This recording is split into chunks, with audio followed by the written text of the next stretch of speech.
But the more you give, the more you get back. But you have to be whole in the first place. You just have to understand that you are responsible. We take time and we schedule out these events. We look at our calendar and we schedule everything that we need to get done. But in that 24/7 day week, we've got to schedule time for us. You got to schedule enough time for you to get your sleep. You've got to schedule time to get the movement, the exercise that you need. I am terrible at exercising, and after 3 months of not moving last year, it's even worse.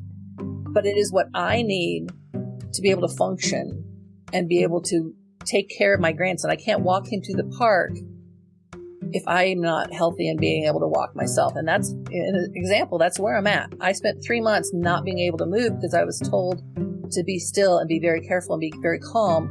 I could not move my chest because of the break in the surgery that happened. So after that, now I have core muscles that are no longer strong, and I am unable to walk much further than a mile until I can take the time myself to build that back up. So for example, I can't, being able to take care of my grandson and have fun and play with him for very long distance is different now than it was 18 months ago. I have to calm and relax and remember that this is what I need to do for me so that I can take care of them and be with them. And I think for me as a mom and grandma, I want to be here long term. I don't want to just make sure my kids are okay. I want to be available physically as well as mentally and financially to do things with my grandkids for the long term and in the next generation potentially. That starts with me. Okay, everyone, welcome to Living the Next Chapter. I have another author with me, shockingly, on the podcast. This is great. Noelle Peterson is here with me today, and Noelle's going to be talking about her books or the things she's working on. She's got a great course for women, which my wife Jennifer is interested in. I'm going to talk a little bit about that.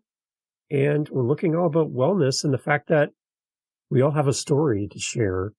Noelle is here with me. Noelle, welcome to the podcast. Nice to have you here. Thank you. Yeah, thank you so much for having me, Dave. This is going to be awesome. It's going to be fun. It's going to be really, really good. Now, if anybody's ever watched my previous episodes of Living the Next Chapter, this whole background thing looks very familiar. We've had someone else on that knows you, and Robert was on, and it's great to have you on now. The dynamic duo, both of you on the podcast. This is awesome. Yeah, thank you so much. We do enjoy sharing the stage and sharing life. Because behind you is the website, addvaluetolife.com. It's right there. Yep. And we can, right off the bat, we can mention that people can find you there, /women, right? Is that the right way to navigate? Correct. Okay. Yeah, it's also in the menu on the website. Menu there as well. Good. So, okay, Noelle, take us through, share with us a little bit. First of all, I like to always ask where you're joining us from. That's always great for people listening. I'm in Denver, Colorado, getting ready for snow. Awesome. I just had somebody on like 2 days ago from Denver. It sounds like the place to be. So I'm so happy to have you here with us. Tell us a little bit about your author journey. This is exciting to hear as well. It is. It is so much fun sharing your story.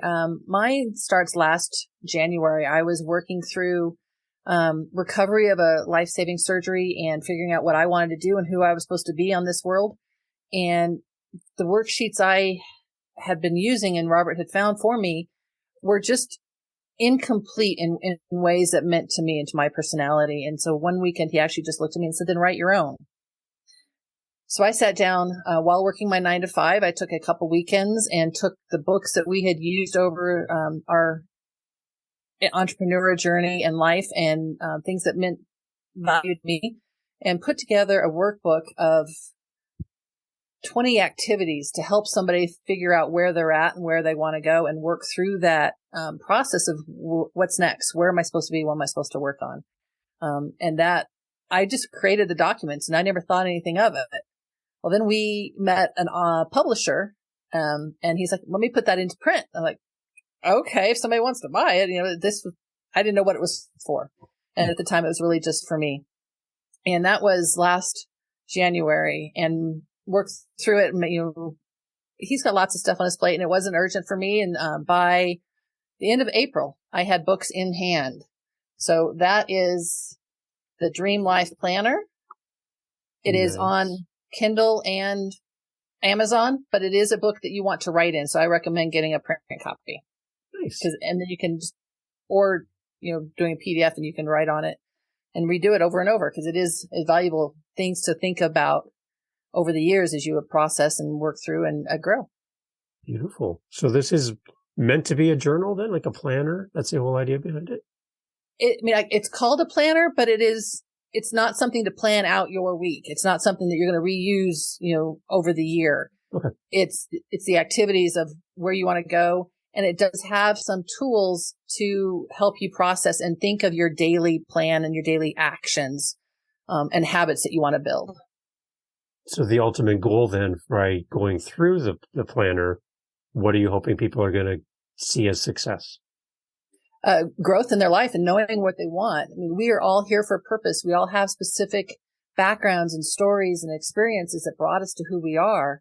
And we're not here just to be a mom and dad, soccer coach, school teacher. We're here for a purpose. We have meaning. We have a reason to be in the life that we are. And we need to make an impact and a legacy. And as we process and go through that, our lives change and we can change other people's lives. And if you go through it in 23 and you work and you learn and you grow, you might want to go through it again in 24 or 25. Mm-hmm. And it's something that you can continue to look at your life and figure out what's next. Nice. So take us back a little bit then, because we chatted, but your backstory, you had some pretty significant health things happen, which really kind of was like a big reset button for you, I would think. Can you kind of talk a little bit about what happened? Yeah. So I was a missionary wife, pastor wife, and at this point had gone into government work. And so I was working a full-time job, and working weekends to help support the business and help my husband grow a coaching business. And in 2018, I was fairly healthy. I didn't have any reason to go to the doctor. I was not on any medication. I was not diagnosed with anything. There was, as far as all of us knew, there was nothing wrong. And then one Monday morning, I ended up in the ER, headed to open heart surgery. And 6 hours after that in ICU with every tube possible. So many IVs that they had to put more in once I went under. They diagnosed me with an aortic dissection. Which when we finally got around to Googling it, has a 40% mortality rate. Wow, that's high. It is very high. And it's Lucille Ball, John Ritter, and those, if you remember their stories, that's what they died from. It's a expansion in the aorta that can turn into an aneurysm that bursts. And thankfully, mine was caught. I had the right doctors, the right hospital, everything was absolutely just miraculous in some ways. And my entire aorta has basically been touched and repaired, through 2 different procedures. And 6 months later, almost back to normal. And that was 18 months ago. And just an everyday Monday that we all just kind of don't even put any thought to something like this happening. You just do your normal routine and then this happens. That's got to be scary to hear that and get all that commotion and all those experts gathered around you in the hospital and you're just, what's happening, right? Well, I will say by the time that the ER turned into what you see on TV, it very much was all the doctors and nurses running around saying all those panic things.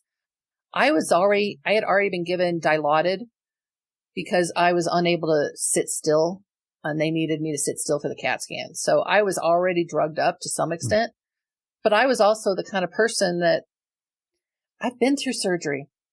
Just do what you need to do. I didn't know what was wrong. I just knew I needed the doctors to fix it. Yeah. Robert, on the other hand, was falling apart. Yeah. Believably so. I mean, there's no reason to think it would be anything else. That some doctors came in and were very calm, collected. It was all good. But then the anesthesiologist came in and said, well, I'm going to do this and this and this and this and this. And my husband's notes kind of just trail off like those, I want to say Lord of the Rings notes that they find in the in the caves. Mm-hmm. It was very, very difficult, but it was, once I recovered and we knew all was good, very much a reset and the realization reminder, you need to take every day and take advantage of every day. You are here for a reason. There's a reason I'm still on this earth, and we need to keep moving. We need to work towards that. So what was your big discovery then about your reason and your purpose? As you get home and try to get back into some sort of normality, where did you find yourself resetting to? It took me a while. I went back to work after 2 months. I wasn't fully, what I would say, back to normal for about 6 months. And then it still took a bit. I started blogging and trying to write, and I put this planner together. And I came into March and told Robert, I need to quit. I can't write. I can't be me. I can't grow. I can't help you build the business while working 9 to 5. And I have realized probably more towards the end of the year, end of 22, that I'm here and I want to be a woman of influence. I want to help other women grow, have healthy relationships, be all they were meant to be, and find their purpose and value. So it took, well over a year for me to get to a place where I am here to help women. And I need to get on stage. I need to talk to women. I need to be out in the community and start making a difference and helping them realize that they have a story and they have a purpose as well. That's perfect. And that's kind of where you're heading with coaching and helping women. Can we talk a little bit about your plans and what's kind of birthed out of all of this? Yeah. So I worked with an organization in the late fall, and I've created an education course for midlife moms, empty nest moms, because we tend to take on these roles of mom, teacher, assistant, wife, all of the things that we do. And we say that's who we are, but we don't focus on who we really are and what are we here for and what is our core, what is our passion, what do we want to do. We take care of the spouse, we take care of the kids, we take care of work, and we're always taking care of other people. But if you think, reminder, the flight attendant, you got to put that oxygen mask on first in order to help others better. Mm-hmm. And I wrote a blog yesterday. I was talking about if we were to take the time to take care of other people's problems, by the time we got around to us, we're not whole. We're not full. We don't have the strength. We don't have the energy. We don't have the oxygen. Yeah. And so we've got to take care of ourselves first. And that is, self-care is very important. And it is it's a buzzword now, but you have to take care of you in order to take care of everybody else. Yeah. Do you think that some people might struggle with self-care being seen as being selfish? It is very much what we've been told. Yeah. It is our duty. It's as wives and mothers to take care of the family. We have to take care of the family. Family comes first. But we can't take care of the family if we don't take care of us. And actually, we're part of the family. Yes. We can't forget that. Right. And I say nobody's going to take care of us if it's not us. There are people that take care of the moms as well. But the mom has to take care of herself. The dad and kids are going to take care of themselves, whether we ask them to or not. Moms tend to delay that for later, and often that can get hurt. And that's very possible. What happened to me is it was a built up stress or, 20 plus years of taking care of everybody else. Mm-hmm. There's no way for me to know that what happened for my situation. There's no diagnosis. There was no genetic cause. So it's just speculation on our part of what happened. But moms have to take care of themselves. And it is not selfish, because if you take care of you and you fill your buckets, you fill your life with joy and sharing and love, and you get what you need, then you have even more to give and take care of others. And it's a hard concept sometimes to understand and relate, but it's so true. And if your bucket's full, I mean, we talk about it when we deal with couples and love languages.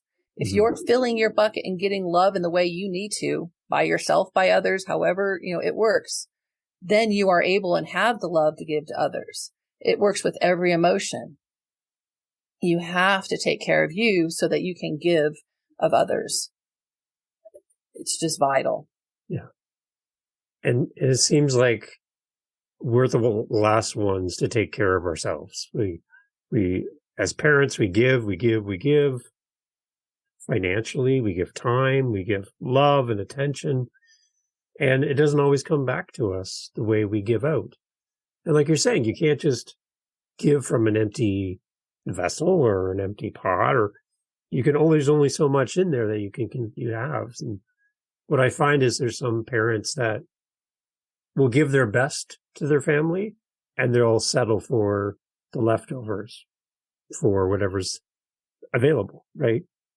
And Right. I just see that if we can invest in ourselves the way we invest in others, how that's going to pay back to us and extend our ability to give even more, because we're coming from a place of being whole, right? Right. And it's the overflowing cup. If you're overflowing, you're not losing out on anything. You're gaining from being able to help others. It's a reciprocal circle that we don't necessarily understand. It's not an earthly concept. It doesn't scientifically necessarily make sense. But the more you give, the more you get back. But you have to be whole in the first place. And you just have to understand that you are responsible. We take time and we schedule out these events. We look at our calendar and we schedule everything that we need to get done. But in that 24/7 day week, we've got to schedule time for us. You got to schedule enough time for you to get your sleep. You've got to schedule time to get the movement, the exercise that you need. I am terrible at exercising. And after 3 months of not moving last year, it's even worse. Yeah. But it is what I need to be able to function and be able to take care of my grandson. I can't walk him to the park if I'm not healthy and being able to walk myself. And that's an example. That's where I'm at. I spent 3 months not being able to move because I was told to be still and be very careful and be very calm. I could not move my chest because of the break in the surgery that happened. So after that, now I have core muscles that are no longer strong, and I am unable to walk much further than a mile until I can take the time myself to build that back up. Yeah. So for example, I can't, being able to take care of my grandson and have fun and play with him for very long distance is different now than it was 18 months ago. Yeah. I have to calm and relax and remember that this is what I need to do for me so that I can take care of them and be with them. And I think for me as a mom and grandma, I want to be here long term. I don't want to just make sure my kids are okay. I want to be available physically as well as mentally and financially to do things with my grandkids for the long term and the next generation potentially. Yeah. That starts with me. That's right. And that's a great perspective that I think we all need to have as parents. I love it. Can we talk a little bit more about what this course is going to look like and what it's going to feel like for participants as they sign up and do life with you? Yeah. So this course is meant to be 6 hours. So we're looking at 3 weeks of 2 hours a week, in a group setting, talking through what are your values? What are you here for besides being a mom? And what do you want to focus on? What limiting beliefs do you have? What is the programming that happened back in the day? And what needs reprogrammed? What malware needs to be taken out of your life? That's my favorite word. Mm-hmm. And what relationships are you spending time in? Sometimes there are relationships that you need to let go of, spend less time with. And you got to focus on who do you want to spend time with and grow from. Being intentional. Jim Rohn said about the 5 relationships that we spend the most time with. That's who we are. Yeah. Being intentional on who you're spending your time with. And I've got friends and ladies that I work with that their relationships aren't the greatest, but their family, they can't let them go. but you can intentionally spend less time in that situation and be conscious and aware of what that does to you so that you can be intentional on spending time with those who are lifting you up, encouraging you, and helping you move to the next level. So there's going to be a combination of group time. Is there time with you as well? There was not intentionally. There is an option to add one-on-one on top.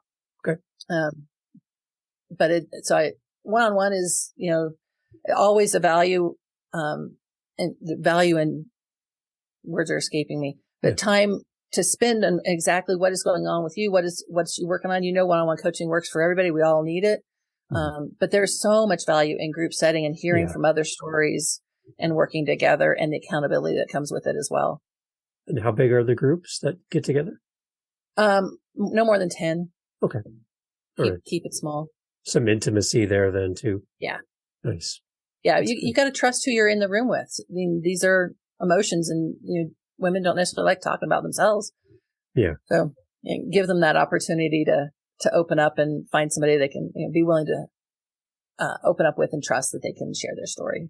Is there anything special when you do something like this where you get everyone together for the very first time and people don't know each other? And like, how do you build community in that setting with a bunch of strangers who are going to go on a journey together? What's that first session look like? Yeah. There's also a community aspect where kind of like a Facebook group where you can share and introduce each other and get to know each other that way. Good. But then a few moments of just opening up a little bit. I'll share my story and give them the foundation of being able to trust and that this is a safe place and but be authentic. And the only way we're going to be able to grow together is to work through this and be open, honest, transparent, and allowing each other to share their stories. And that what stays in Vegas, what happens in Vegas stays in Vegas. What goes on here it's just between us to lay that foundation for intimacy and time together. Great. So where are you at with the course? Have you started or when does it start? So it is available on the website and we will, we'll start the first Tuesday in March. Oh, wow. So it's just happening right away. That's great. Yeah. That's good. How have you been so far with getting participants and who are you looking for? I am definitely looking for women in midlife. Moms is perfect. But I also understand that sometimes moms go through these feelings when the kids go off to kindergarten and preschool. So as if they've had them for the 4 years and now all of a sudden, they're not that in that situation. But midlife moms is my heart because that's where I'm at. I've got 2 kids that have gone off into their own worlds and are starting to have their own families. And it's a transition to go from taking care of everybody to now what do I do? Yeah. Who am I? So those midlife moms are definitely my heart and soul to want to help them through this. I am looking for ladies to start this course and we will walk through it together. And it is not anything that's solid in stone. Everything grows with it, right? So it's a growing journey for me and for everybody in the room. It's amazing. Awesome. So we'll have links, obviously, to all of this in the show notes. What are you hoping for at the end of the session? We've gone through the process together. We've had our last meeting. How do you feel, or how are you going to measure the success of the group as a whole? Do you have some kind of metric in mind, or how you're going to identify how this turned out? I think it's an emotional feeling and just an openness of the women to share what they've learned and grown. Because to be able to move and grow forward, it depends totally on how much work each person does, each individual. I mean, we can sit through courses. We all sat through college, right? And how much did each of those classes really affect us? But if you interact with the material and the community to walk through, where are you and where should you be and where does it that you want to go? It's up to you how far you can reach. And I think, looking at metrics, how is that limiting beliefs? How is that malware treating you? Have you done your affirmations every day? And those take time, because changing out the programming that we have in our brains isn't something that changes overnight. Right. And that's a process. Yeah. So this is a kickstart to personal growth, because it's changing your relationship habits, being intentional who you are around with, and working on your affirmations, and then building your dream life afterwards is going to take work from each person, and figure out where they want to go and how far is it that they want to go. And it's work on each person's side. I think thinking through some of the stuff in that 3 weeks will be very valuable for ladies to just process and imagine that it's okay. These are normal feelings. The kids are okay. It's right. It's what they're supposed to do. It's who they're supposed to be. And it's our job to let them go. And now we change our role into an influencer instead of a mom. We work on that relationship and working on those emotions ourselves, that it's okay to have these feelings. And every now and then it's okay to break down and feel sad and miss the kids. Yeah. What a key point. And you just said, from mom to influencer. I love that. That is like, what a picture. Yeah. You're going from a motherly role. Again, for us, our 3 kids are out of the house now. We're empty nesters. And that sense of not having everyone under one roof and knowing where everybody is, and I can just go down the hallway and there they are, to, right. I don't know if my kids had lunch today. I have no idea. They're on their own. They're doing their thing, right? And it's this odd feeling of, where do I go now? What's my role? Who am I? And then I'm thinking too of maybe single moms in that where they don't have a partner in the house with them and they're empty nesters. That's a completely different atmosphere, because you don't have that person next to you to talk to. And we get stuck in our heads, and it's not a good thing. No. Right. Right. So to be able to get together with a bunch of amazing women and do life together and have those conversations sounds like an amazing environment for someone. Yeah, I am so excited to work with ladies and just help them learn that it's okay to not be in charge. We can't control everything anyway, and our kids are responsible for their own decisions now. Mm-hmm. If they didn't eat lunch, that's on them. I don't have to deal with their attitude anymore. Yes, I completely agree with that. Yes. So do you have plans in the future to continue writing? Definitely. I am working on a book called, I titled it Stepping Into Your Power. Ooh. So it is a normal self-help book, chapter by chapter, that'll be a companion to the planner. So taking each of those topics, expanding on them, sharing stories and examples to make it more sense, but as a companion, so you can work through the workbook as you're reading the book. Nice. Do you have a timeline for this at all? I don't. I just actually made myself try and put together a cover this morning to try and encourage me to get it going, because I have the title, I have the description, and I just gotta, and like the outline, but I gotta just sit and actually get it done. I would love to have it done by, let's say, mid-year, into June. Okay. So we'll add some more inspiration, come back to the podcast, and let's talk about it when it's done too, and we'll promote it again. That would be awesome. Thank you. Yeah. So add us to the list. So let's see the planner again. I love when authors hold up their books. Mm-hmm. So there you go. The Dream Life Planner. It's amazing. It is tiny. Yeah. But it's only packed 52 pages. It's packed full of goodness. Very packed. Right? Awesome. I tried not, so my purpose was that it's intentional. It's laid out in a format that makes sense to me, because I'm very much a systems person. And it had enough instruction to make sense, and I didn't have to go and read other things to understand what they're talking about. Yeah. It's right there for you. We'll have all this great information in the show notes.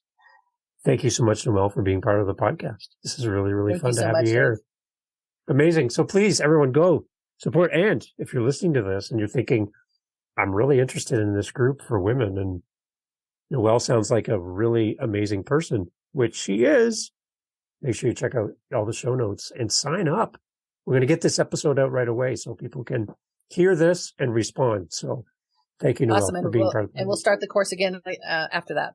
Beautiful. So there's lots of opportunity for everyone. It's great. Yep. Thank you. Thank you so much.